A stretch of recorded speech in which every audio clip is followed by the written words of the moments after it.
तो hello guys, आज हम देखने वाले हैं magnetic effect of electric current क्या होता है।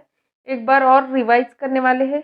उसके बाद nature of magnetic field of long straight conductor and solenoid पे क्या होता है। कंसेप्ट ऑफ एमएमएफ है, रिलक्टेंस क्या होता है देखने वाले, permeability, their units and relationship. इसके साथ आज हमारा half of the unit complete हो जाएगा। तो पहले देखते हैं magnetic effect of electric current क्या होता है। When a coil or a conductor carries a current, it produces the magnetic flux around it and start behaving as a magnet. Such a current carrying conductor or coil is called as an electromagnet and this is due to magnetic effect of an electric current. पिछले video में हमने देखा था, last में मैंने आपको question पूछा था कि मैग्नेटिक फील्ड है वहां पे, उसका एग्जिस्टेंस क्या है, वो हम कैसे समझ सकते हैं वहां पे मैग्नेटिक फील्ड है। तो उसके लिए हमने एक एक्सपेरिमेंट देखा था कि हमारे पास एक कंडक्टर है और उसके पास ही हमने कंपास रखा है, ओके, जिसकी नॉर्थ और साउथ डिफॉल्ट डायरेक्शन उसने ले ली है, ओके। स्टार्टिंग में हमने उस कंडक्टर को कोई सप्लाई नहीं दिया है। यहाँ पे जो इमेज दिखाई गई है, इसमें आप कंसीडर करें कि यहाँ पे कोई भी सप्लाई कंडक्टर को नहीं दिया गया है। एक्स और वाई का जो आपको दिख रहा है बोल्ड, इसमें एक लाइन दिख रही है ब्राउन कलर की, वो हमारा कंडक्टर कंसीडर करें और उसके पास में ही हमारा कंपास कंसीडर करें जो कि स्ट्रेट है, अभी जो टिल्ट नहीं हुआ है, ओके, ऐसा कंसीडर करें। इसका सप्लाई मैं ऑन कर दूंगी। देखिए यहाँ से करंट पास होना स्टार्ट हो गया है। उसके बाद यहाँ पे रेजिस्टर भी लगाया है मैंने और फिर क्या हुआ देखो, मेरे जो कंपास था वो एक स्ट्रेट लाइन पे था, पहले नॉर्थ और साउथ, सपोज ऊपर नॉर्थ था और नीचे की ओर साउथ ऐसे दिखा रहा था। पर अभी क्या हुआ, जैसे ही मैंने उस कंडक्टर में से करंट पास करना स्टार्ट कर दिया, उसने थोड़ा टिल्ट कर लिया। कैसे, जैसे कि हमें डायग्राम में दिख रहा है। हमें इससे क्या पता चलता है कि वहां पे कोई तो भी ऐसी मैग्नेटिक फील्ड है जो इन्फ्लुएंस कर रही है। उसके वजह से ही हमारा जो कंपास है वो टिल्ट कर रहा है, उसकी नॉर्थ और साउथ डायरेक्शन को चेंज कर रहा है। इलेक्ट्रिक करंट सप्लाई कर रहे हैं, इसकी वजह से कंपास की जो नॉर्थ और साउथ डायरेक्शन है वो चेंज हो रही है। इसे कहते हैं magnetic effect of electric current. हमारा नेक्स्ट पॉइंट है nature of magnetic field of long straight conductor and solenoid, okay. तो इसके लिए जो राइट हैंड साइड में डायग्राम है वो देखें, जिसमें एक ब्लैक कलर का कंडक्टर दिखाया गया है और उसमें से एक आई हमारा करंट फ्लो हो रहा है, ओके, ऊपी की ओर करंट फ्लो हो रहा है। तो उसके पास ही मैंने एक पी पॉइंट लिया है जो इन्फ्लुएंस हो रहा है हमारी मैग्नेटिक फील्ड की वजह से, ओके। हमारे जो कंडक्टर को हमने करंट दिया है उसकी वजह से वो पॉइंट इन्फ्लुएंस हो रहा है। ये पूरा क्या हुआ, हमारा magnetic effect of electric current की वजह से हो रहा है। तो ओके, तो वहाँ पे फील्ड है, ये भी हमें समझ में आ गया। तो ये क्या है, मैंने जो मेरा कंडक्टर है उसके फाइनाइट लेंथ ली है। सपोज ये कुछ भी हो सकती है, सपोज ये 5 मीटर है, ओके। उसके साइड में पी पॉइंट है, ओके। तो मैंने पी पॉइंट से डॉटेड डॉटेड करके एंड तक ड्रॉ किए, ओके। तो वहां पे एक एंगल बन रहा है, अल्फा 1 और अल्फा 2 दिख रहा है आपको, अल्फा 1 और अल्फा 2। और हमारे जो कंडक्टर है और हमारा जो पी पॉइंट है उसके बीच में एक डिस्टेंस है, उसे मैंने डी कंसीडर किया है। और आप कंडक्टर के ऊपर देख सकते हैं सर्कल में एक डायरेक्शन दिखाई है। वो डायरेक्शन किसकी है, हमारी फ्लक्स की है, ओके। मैग्नेटिक फील्ड में क्या होता है, फ्लक्स होता है। करंट की वजह से क्या जनरेट होता है, फ्लक्स जनरेट होता है, ओके। आपको दिख रहा है हमारा ये स्ट्रेट कंडक्टर है, तो इसका फॉर्मूला क्या आएगा। तो हमें यहाँ पे मैग्नेटिक फील्ड है, इसलिए हम क्या ले रहे हैं, क्या फाइंड आउट करने वाले हैं, मैग्नेटिक फील्ड स्ट्रेंथ क्या होती है, ओके। तो हमारी जो मैग्नेटिक फील्ड स्ट्रेंथ होती है वो किस पे डिपेंड करती है, कंडक्टर में से जो करंट फ्लो हो रहा है, जैसे कि यहाँ पे हमने आई से डिनोट किया है, उस पर वो डिपेंड करती है। और जो हमारा पी है हमने कंसिडर किया है एक पॉइंट, और हमारा जो कंडक्टर है उसके बीच में जो डिस्टेंस है, उस डी डिस्टेंस पे हमारी मैग्नेटिक फील्ड स्ट्रेंथ डिपेंड करती है, ओके। और हमारा जो पी पॉइंट है वहाँ से हमारा जो आई कंडक्टर है उसके बीच में जो एंगल्स बन रहे हैं दो, अल्फा 1 और अल्फा 2, उस पे भी हमारी जो फील्ड स्ट्रेंथ है वो डिपेंड करती है। ओके, और साइड में मैंने और एक डायग्राम दी है जिसमें मैंने आपको बाकी का दिखाया है कि मैंने कैसे सप्लाई दिया है, वहाँ पे करंट कितना है देखने के लिए मैंने एमीटर लगाया है, वहाँ पे वेरिएबल 2 रेजिस्टर है, देखो वहाँ पे आपको ए बी सी डी करके एक लॉन्ग स्ट्रेट कंडक्टर दिख रहा होगा। ओके, यहाँ पे वैसे ही मैंने उसको जूम इन करके अलग साइड में आपके अंडरस्टैंडिंग के लिए डायग्राम बनाई। तो हमारा जो कंडक्टर था उसकी फाइनाइट लेंथ थी। ओके, तो इसका फॉर्मूला क्या होता है हमारा लॉन्ग स्ट्रेट कंडक्टर के लिए, H is equals to I divided by 4 pi D multiply by sine alpha 1 plus sine alpha 2। Okay, ये हमारा फॉर्मूला आ रहा है। अब हम कंसिडर करते हैं कि हमारा जो लॉन्ग स्ट्रेट कंडक्टर है उसकी लेंथ इनफाइनाइट है। इनफाइनाइट मतलब बहुत बड़ी है, जिस इतनी बड़ी कि हम वो कंसिडर भी नहीं कर सकते और वो हम लेंथ को मेजर भी नहीं कर सकते। तो इसके लिए हम कैलकुलेशन कैसे करेंगे, H is equals to I divided by 4 pi D. Okay, जो हमारा लॉन्ग स्ट्रेट कंडक्टर है जैसे कि यहाँ डायग्राम में दिख रहा है वो इनफाइनाइट लेंथ का होगा, राइट। हमारा जो पी पॉइंट है वो भी उससे काफ़ी दूर होगा, तो हमारा अल्फा 1 और अल्फा 2 ये कंसिडर करना हमारे लिए मुश्किल होगा क्योंकि वो काफ़ी लॉन्ग होगा, राइट। तो जैसे जैसे हमारा वो जो लॉन्ग स्ट्रेट कंडक्टर है उसकी लेंथ इंक्रीज होंगी वैसे वैसे हमारा जो एंगल है वो भी इंक्रीज होता जाएगा। तो हमारा अल्फा 1 और अल्फा 2 भी इंक्रीज हो रहे, तो इसके वजह से हम उसे 90 डिग्री कंसिडर कर रहे। ओके, और वो कैसे आएगा, हमारा जो ऊपर का फॉर्मूला था फाइनाइट लॉन्ग कंडक्टर का, उसमें ही सिर्फ अल्फा 1 और अल्फा 2 की वैल्यू हमने 90 डिग्री डाल दी है, और उससे हमारा जो एच है मैग्नेटिक फील्ड स्ट्रेंथ वो आ रही है H is equals to I divided by 2 pi D. Okay, और इसका यूनिट क्या होता है, एम्पियर पर मीटर। नेक्स्ट है हमारा group of N conductor.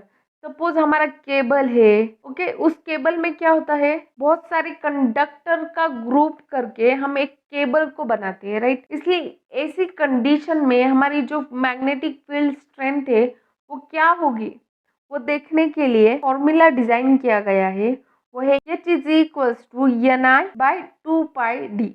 Okay, यहाँ पे क्या किया है हमारे इन्फानाइट लॉन्ग कंडक्टर के लिए जो फॉर्मूला था वही लिखा है, क्योंकि हमें यहाँ भी पता नहीं है कि इसकी लेंथ क्या हो सकती है। हमारा जो ग्रुप ऑफ एन कंडक्टर है उसकी लेंथ क्या हो सकती है, केबल की लेंथ क्या हो सकती है, इसलिए हमने यहाँ पे इन्फानाइट कंसिडर की है उसे। और हमारा जो एन है वो क्या है, नंबर ऑफ कंडक्टर से, एन नंबर ऑफ कंडक्टर से। अगर मेरे सपोज कंडक्टर 4 हुए, 3 हुए, 2 हुए, जितने भी नंबर ऑफ कंडक्टर्स होंगे वहाँ पे वो मैं एन कंसिडर कर लूँगी। ओके, तो फॉर्मूला क्या आ रहा है, H is equals to N I by 2 pi D. इसका यूनिट क्या आएगा, ampere turns per metre. Okay, यहाँ पे जो एन कंसिडर कर रहे हैं उसकी वजह से टर्न्स आ रही है। Okay, ampere turns per metre. उसके बाद जो हमारा सोलेनॉइड होता है, सोलेनॉइड मतलब क्या होता है, हमारी एक कॉइल जैसा ही होता है, हमारी कॉइल को ही हम सोलेनॉइड ऐसा कहते हैं। इसके लिए क्या फॉर्मूला बनता है, H is equals to N I by L. हमारी जो कॉइल होती है उसमें बहुत एन नंबर ऑफ फाइंडिंग्स होती है, तो उसके बीच का डिस्टेंस है वो हमें कंसिडर करना बहुत मुश्किल होता है। ओके, तो इसकी वजह से हम उसे क्या कंसिडर करते हैं, H is equals to N I by L. Okay, यहाँ पे हम सिर्फ लेंथ कंसिडर कर रहे हैं। तो अगला हमारा पॉइंट है MMF, that is a magnetomotive force. वो क्या होता है, हमारा करंट क्या होता है, फ्लो ऑफ इलेक्ट्रॉन होता है। फ्लो ऑफ इलेक्ट्रॉन किसकी वजह से होता है, एक फोर्स की वजह से होता है। तो उस फोर्स को हम क्या कहते हैं, इलेक्ट्रोमोटिव फोर्स। वैसे ही हमारे जो मैग्नेटिक सर्किट होता है उसमें क्या होता है, फ्लो ऑफ फ्लक्स होता है, तो उसको क्या कहेंगे हम, magnetomotive force. Okay, force behind the flow of flux or production of flux in a magnetic circuit is called as magnetomotive force. Okay. हमारे फ्लक्स को प्रोड्यूस करने के पीछे जो फोर्स है उसे हम कहते हैं मैग्नेटोमोटिव फोर्स। इसका फॉर्मूला क्या है? MMF is equals to N into I. N क्या है? यहाँ पे टर्न्स है, नंबर ऑफ टर्न्स, और I क्या है? हमारा करंट है। इसका यूनिट क्या है? एम्पियर टर्न्स और एम्पियर। हमारा नेक्स्ट पॉइंट है रिलक्टेंस, जिसे हम डिनोट करते हैं यस से। ये क्या होता है? Opposition to the flow of flux is known as reluctance. हमारा जो इलेक्ट्रिक सर्किट होता है उसमें क्या होता है? रेजिस्टेंस होता है, जो क्या करता है? करंट के फ्लो को अपोज करता है। हमारा जो मैग्नेटिक सर्किट होता है उसमें रिलक्टेंस होता है, जो हमारे फ्लो ऑफ फ्लक्स को अपोज करता है।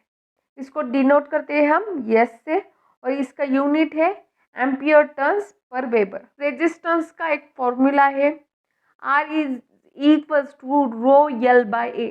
ओके, रो क्या होती है? Resistivity multiply by length divided by cross sectional area.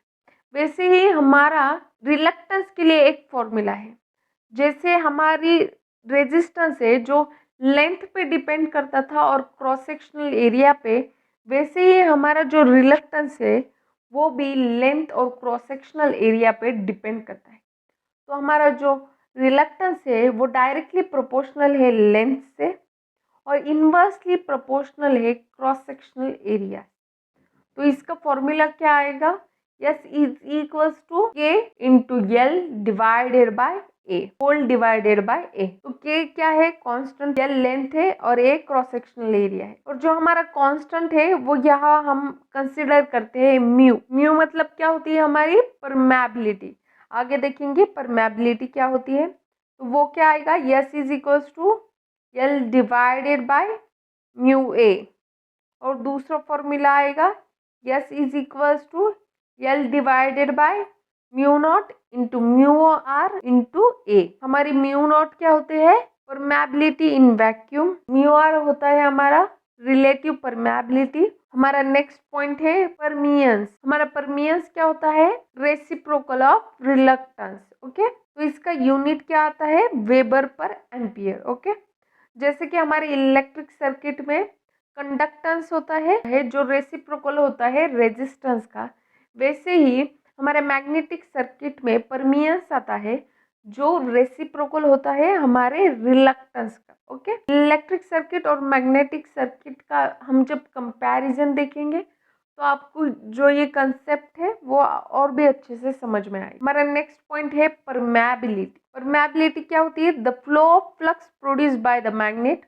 not only depends on the magnetic field strength but also related to the medium, the ability or ease with which the magnetic material force the magnetic flux through a given medium is known as permeability। तो permeability क्या होती है? एक ability होती है हमारे magnetic material, किसकी ability? Force करने की हमारे मैग्नेटिक फ्लक्स। तो उसे क्या कहते हैं? थ्रू अ मीडियम होती है। हमारा जो भी आसपास का मीडियम होता है उस पे वो डिपेंड करती है, इसलिए ये कंसेप्ट को हम कहते हैं परमेबिलिटी। इसमें क्या कहा गया है?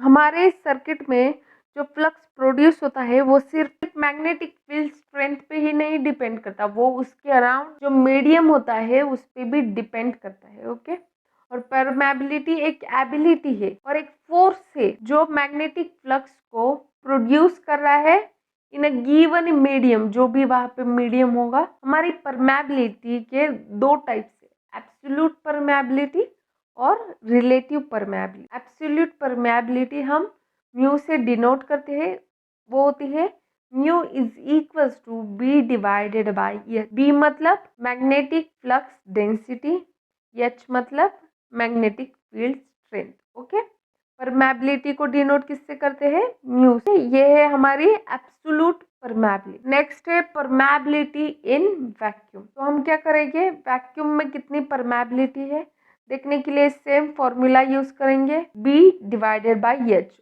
बस वैक्यूम की है इसलिए हमने इसे अलग डिनोट किया है म्यू नॉट करके। ओके, ये है परमेबिलिटी इन वैक्यूम। हमारा दूसरी है रिलेटिव परमेबिलिटी। तो रिलेटिव परमेबिलिटी क्या होती है? जो हमारी मैग्नेटिक फ्लक्स डेंसिटी है किसी भी मीडियम की, एनी अदर मीडियम, किसी भी मीडियम की divided by magnetic flux density of vacuum. तो ये होती है हमारी रिलेटिव परमेबिलिटी। यहाँ पे फॉर्मूला भी दिया है और यहाँ पे हम ये सब सॉल्व करने पे एक ऐसा रिलेशन आता है रिलेटिव परमेबिलिटी का कि mu R is equals to mu divided by mu naught. Okay, मतलब क्या होता है, relative permeability is equals to absolute permeability divided by permeability in vacuum. तो हमारा पिछला होमवर्क क्या था, जिसमें मैंने आपको 2 एमसीक्यू सॉल्व करने के दिए, तो उसके आंसर देख लेते हैं। The points